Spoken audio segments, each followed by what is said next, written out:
सुनीता जी जरा मुझे बताइए, जिस तरह से ये मामला उठ रहा है और अब खिलाड़ी बिल्कुल अडिग हैं, वो कह रहे हैं कि एक व्यक्ति अगर इस पूरे सिस्टम को खराब कर रहा है तो उसके खिलाफ आवाज उठानी होगी और ये पहली बार नहीं है, हमने कंप्लेंट इससे पहले दी है, उन पर गौर नहीं हुआ।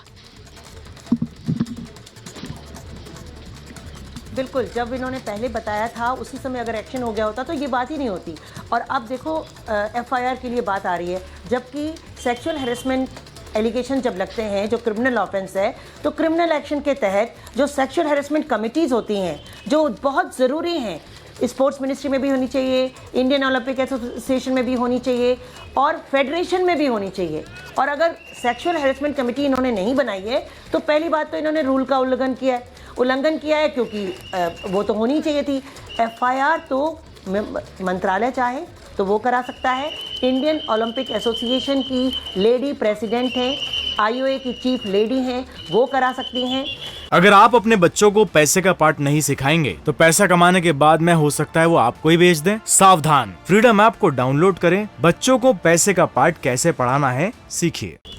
जो अपनी एनसीडब्ल्यू है वो करा सकता है। डीसीडब्ल्यू की लेडी ने भी कहा ना, स्वाति महिवाल ने, कि मैं कराऊंगी। तो कोई तो आगे बढ़ के एफआईआर दर्ज कराए जो पावरफुल। ये सब मैंने उनकी बात की जिनको ये पावर्स हैं।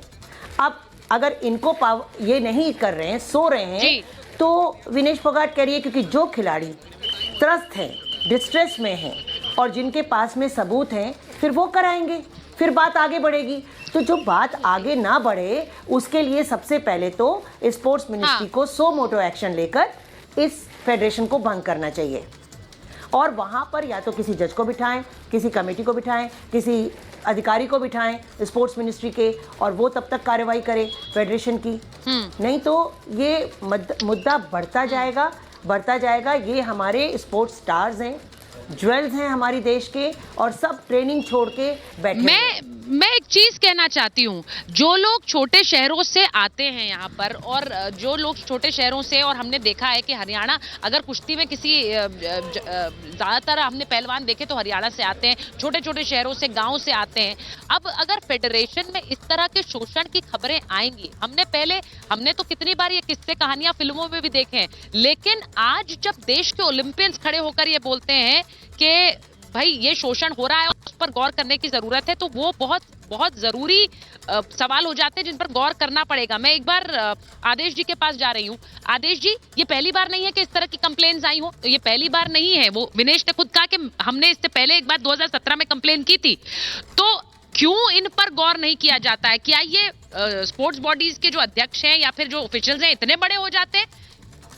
देखिए, ये तो नहीं कहा जा सकता कि ये इतने बड़े हो जाते हैं, और अगर शिकायत तक दर्ज नहीं की जाती तो जाहिर सी बात है कि जो खिलाड़ी आरोप लगाते हैं या तो उनके पास कोई ठोस सबूत नहीं होते, या फिर एक बार आवाज़ उठाते हैं लेकिन उसके बाद के जो कदम हैं वहाँ पर उन्हें इतने ज़्यादा चक्कर लगाने पड़ते हैं कि शायद उनकी हिम्मत जवाब दे जाती है।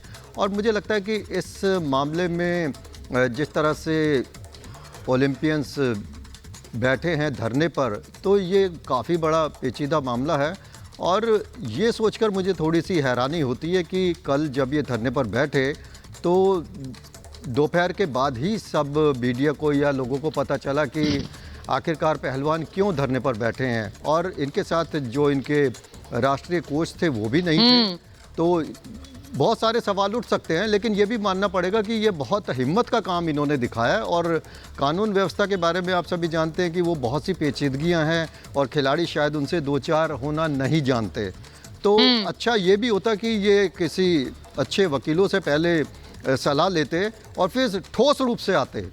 अगर आप अपने बच्चों को पैसे का पार्ट नहीं सिखाएंगे तो पैसा कमाने के बाद में हो सकता है वो आपको ही बेच दें। सावधान, फ्रीडम ऐप को डाउनलोड करें, बच्चों को पैसे का पार्ट कैसे पढ़ाना है सीखिए।